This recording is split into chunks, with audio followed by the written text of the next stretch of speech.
Some people call us haberdashers, some call us hatters. Everybody who comes in my store knows me as Hat Man. Some titles are given, others are earned. And I met an older man, his name was Steve Sparrows, and he owned one of the very first hat shops in Phoenix. And I became friends with him and kind of learned the craft from him. And then I met another guy by the name of George Falkides, who owned the very first hat shop in downtown Phoenix from 1912. That was over 30 years ago for Rich Glisson.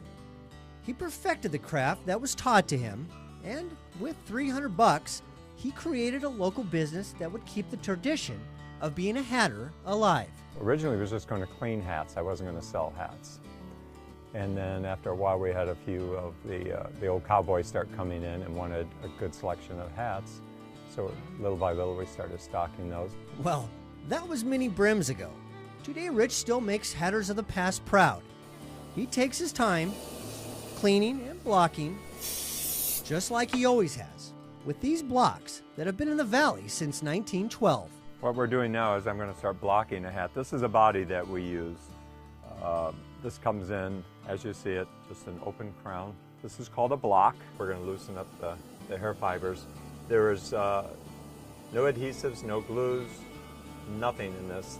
Each piece of hair has a barb on it, and all the little barbs of hair intertwine with each other and becomes one piece. Each block comes in a different style as well as a hat size. And then we just start pulling it down. We'll put on a finishing oil.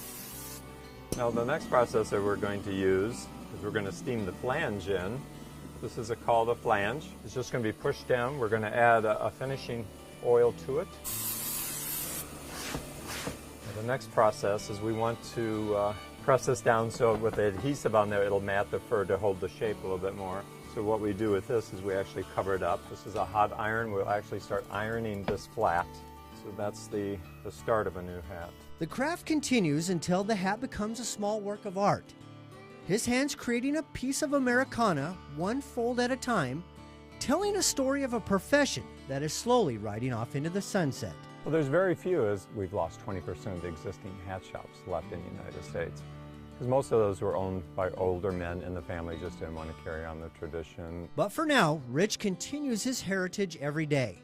Besides Sunday, taking his time to make sure the right hat fits the right head, even building some confidence. Somebody comes in and they're not really sure.